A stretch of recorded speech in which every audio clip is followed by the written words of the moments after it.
눈물 속에 갇혀가지고 지가 그 속이 다 지 세상인 줄 알고 아이 비타민C가 그까짓 게 아휴 저는 그런 분 보면 너무나 안타까운 거예요. 파도 끝이 없어요. 비타민C는요. 그 비타민C가 그 저희들이 지금 사실 많은 그 병원들에서 비타민C 주사를 암의 보조요법으로 사용하고 있는 그런 병원들이 많은데 그 정확한 용량과 용법 뭐 이런 거가 중요한 건가요? 사용할 때 어떤가요? 당연하죠. 네. 굉장히 중요하죠. 비타민C가 이제 뭐 암을 죽이는 메커니즘은 뭐 더 이상 이제 의심할 수가 없어요. 의심할 네. 수 없는데 제가 이제 또 하나 찾아낸 것이 이제 암세포마다 네. 비타민C의 효능이 다르게 나타나는 이유는 네. 제가 이제 말씀드렸잖아요. 그 안에 세포 질환의 카탈레이즈라고 하는 이 비타민C가 발생시키는 과산화수소를 어떻게 안전하게 해결하느냐 하는 그런 것도 있지만 네. 또 하나는 비타민C가 이제 포도당에서 만들어졌어요. 포도당. 네. 그래서 구조가 포도당하고 대단히 유사합니다. 네. 굉장히 재밌는 얘기를 하면요. 비타민C 주사를 맞고 혈당 측정을 하면요. 혈당이 300, 400까지 올라갑니다. 맞습니다. 예. 근데 실제 혈당이 올라간 게 아니에요. 네. 그 비타민C가 측정이 되는 그렇죠. 거예요. 네. 구분을 못 합니다. 네, 네. 그래서 참 병원에서 옛날에 해프닝도 있었어요. 네. 그 당뇨 환자가 그냥 굉장히 수치에 예민하신 분이 비타민C 주사를 맞으면서 계속 이걸 재는 거야. 네. 재다가 혈당이 500까지 올라가니까 이순신 주사를 맞은 거예요. 자기가. 네. 임의로. 네. 그래가지고 저혈당 쇼크에 빠져가지고 정말 난리를 쳤던 기억이 네. 납니다. 네. 네.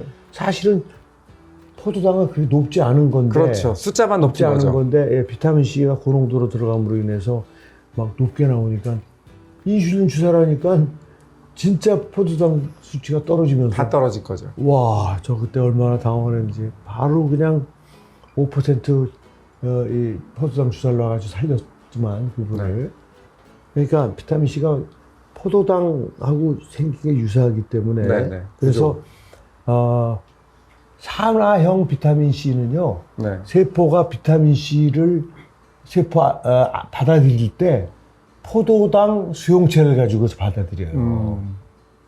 환원형은 아니지만 네. 환원형 비타민C가 있고 산화형 비타민C가 있어. 어차피 비타민C는 우리 몸에 들어와 가지고요. 네. 환원형이 역할을 하는 거예요. 항산화제 역할을. 그렇죠. 그래서 그게 산화형이 됐다가 그 산화형이 항산화 기능을 한 다음에 그러니까 항산화 기능을 하고 나서 산화형이 되고 이놈이 여러 가지 글루타치온이나 그런 거에 도움을 받아 가지고 다시 환원형이 되는 네. 거예요. 근데 우리 몸에는 사실은 그 산화형과 환원형이 다 존재하는데 공존하죠. 그러니까 산화형도 쓸 수가 있는 거예요, 사실은. 글루타치온, 그래서 내가 주사할 때 글루타치온을 같이 주사하시는 거 알잖아요. 네. 비타민C를 오래 사용할 수 있게 해주는 거예요, 그거요. 뺑뺑 계속 돌려줍니다, 사이클을.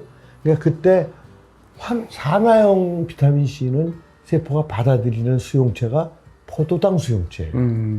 그 다음에 환원형은 SVCT라고 하는 소디움 디펜던트 비타민 C 거기에서 VC, SVCT 트랜스포터 그러니까 수용체라는 그 SVCT라고 하는 거를 통해서 받아들이지만 네. 산화형은 글루코즈 트랜스포터 즉 포도당 수용체를 통해서 받아들입니다. 네. 네. 아주 재밌네요. 네, 재밌고요. 네, 그러니까 내용이 재밌습니다. 제가 유방암 암종 20여 종을 가지고 실험을 해봤는데요. 유방암을 가지고 네. 했더니 어떤 유방암은 너무 비타민C에서 잘 죽는 거예요. 제가 동물 실험까지 한 거예요. 네. 그 유방암 세포를 쥐 등에다 씌우면 유방암이 등에 생겨요. 그때 비타민C를 왕창 주사해 주면은 그 이제 20종의 저기를 동물 실험을 해보면요. 네. 어떤 거는 비타민C를 왕창 넣어주면 그냥 암세포가 쫙 없어져. 그 쫙 이렇게 서열이 정해져요. 네. 암이 거의 잘 안 없어지는 것도 있고 유방암 확 종류에 없어져. 따라서. 유방암 종류에 그럼 따라서. 세포주가 다른 거죠. 그렇죠. 암 네. 세포주가 다른 거죠. 네, 네. 그래 보면은 그래서 그 차이가 뭔가 봤더니 그 세포가 SVCT2라는 단백질을 얼마나 발현하고 있느냐에 따라서 그게 정확하게 딱 비례한다는 걸 알아요. 환원형 그 비타민C를 얼마나 업테이크하느냐. 그렇죠. 그렇죠. 네. 환원형 우리가 소비만 하라는 우리가 먹었을 때 그 비타민C 흡수하는 트랜스포터가 수용체가 바로 SVCT거든요. 그 놈이 얼마나 뜨느냐에 따라서 쫙 그거를 그걸 동물 실험까지 했기 때문에 네. 그러니까 암을 직접 물론 사람에다가 한 거 사람이 할 수가 없잖아요. 그렇죠. 어떻게 예. 해요? 그래서 저는 비타민 C 만들지 못하는 동물에다가 그 암세포를 심으면 등에서 암이 자라요. 네. 응? 암이 자란다고. 물론 이제 그 암세포의 경우는 그 동물의 경우는 면역 기능을 저하시키는 거예요. 왜냐하면 네. 암세포를 찌르면은 그게 정상적인 쥐면은 쥐가 그거랑 막 싸워서 죽이죠. 암을 죽입니다. 네, 네. 그러니까 면역 기능을 완전히 좀 다운시킨 다음에. 예. 떨고 놓은 그런 거예요. 그러니까 우리가 집어넣은 물질에 의해서만 암이 치료가 발생, 되게끔 하는 네, 네. 그런 쥐 모델이에요. 네, 네. 거기다 그렇게 하면요 정확하게. 그러니까 그 논문은 가치가 큰 거예요. 그러니까 굉장히 좋은 거의 암 탑저널이라 실렸잖아요. 그래서 그러니까 결국은 비타민 C가 그게 유방암만 그런 게 아니에요. 네. 대장암도 그렇고 모든 암이 다 마찬가지예요. 그러니까 암 표면에 그 암세포들이 포도당이나 이런 걸 쓰기 위해서 이제 가지고 있는 그 수용체에 그걸 얼마나 그러니까 암세포가 얼마나 포도당이나 이런 걸 에너지원을 얼마나 많이 쓰느냐에 따라서 그 수용체가 달라요. 그래서 수용체를 많이 가지고 있는 세포는 비타민 C 주사를 했을 때 암이 잘 죽는 거고 네. 그렇지 않을 때는 잘 안 죽는 그런 거를 과학적으로 밝혔는데 이제 과연 그 실험 결과의 실용성이 뭐냐라는 걸 물을 때 저는 사실 유방암의 경우는 네. 내가 수술을 하고 나서 네. 수술하잖아요 보통은 네. 수술을 했을 때 그분이 비타민 C를 주사하면 좋을까 안 좋을까 그 예후 판정하는 데는 대단히 도움이 돼요. 왜? 네. 그 조직을 얻어서 조직을 섹션을 이렇게 잘라 이렇게 짧게 절편을 만들어서 염색을 해가지고 그러니까 그 수용체만 따로 보는 그렇죠. 거죠. SVCT2라는 걸 염색을 해서 딱 보면 네. 그게 많이 뜬 놈은 네. 비타민 C 쓰면은 저는 이미 우리 예상은 클리닉에서 되는 체험을 거죠. 많이 했어요. 네. 어떤 분은요 비타민 C 10번 주사했더니 그냥 암세포가 완전히. 암세포가 완전히 사라지는 분도 있었던 걸 저는 네, 기억하거든요. 그러니까 그런 분은 SVCT2가 그 암세포에 많이 뜨는 네. 그런 분인 거예요. 네. 그래서 실제 제가 뭐 유방암 환자를 비타민 C 가지고 여러 명 치료를 해봤지만 조금씩 달라요 보면은 아주 네. 치료가 잘 되는 분이 있는가 하면 치료가 좀 덜 되는 분이 있고 그게 제가 실험에서 논문을 물론 쥐에서 한 실험이지만 그거하고 똑같은 현상을 저는 이미 이 클리닉 현장에서 네. 지금 관찰을 하고 있죠. 근데 과학이라는 건 그래서 네, 참 네, 무서운 거예요.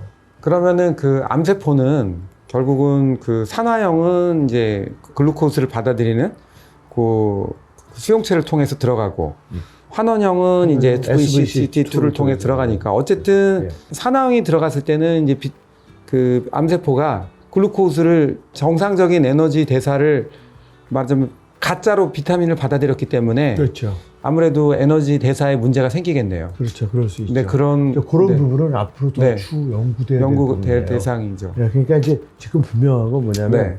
비타민 C가 환원형에서 산화형이 되잖아요. 네. 산화형이 되면은 그 다음에 비타민 C가 대사가 돼서 없어지는 게 아니에요. 네. 아니고 그 세포 속에 있는 글루타치온이라는 중요한 항산화제에 의해서 다시 또 환원형으로 환원형 바뀝니다. 네.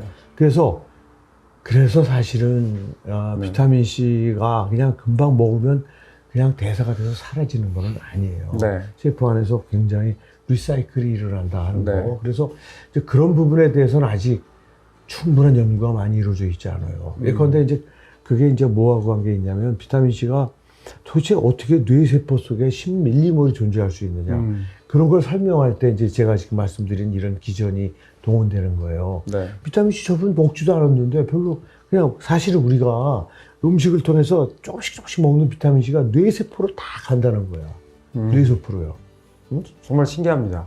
생각해보세요. 네. 혈중 농도가 50마이크로몰인데 네.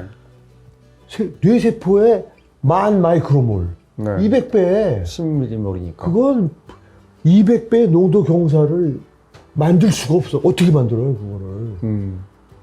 그러니까 꾸준히 계속 비타민 C가 뇌세포로 가면 들어가서 거기서 안 나오는 거죠. 안 나오는 거야. 네, 뺑뺑 도는 거야. 네. 비타민 C가 뇌세포 속에서 중요한 항산화 기능을 하면서 리사이클링 하는 거죠. 그러니까 활성산소 나오면 산화형이 되는 거예요. 네. 그럼 글루타치온이 다시 환원형으로 바꿔주고 또 활성산소 공격받으면 산화형이 돼서 글루타치온에서 환원형으로 바뀌고 이런 과정을 계속하면서 비타민 C가 소모되지 않는 거야. 그게 그래서 가능하다고 지금 설명하는 거예요.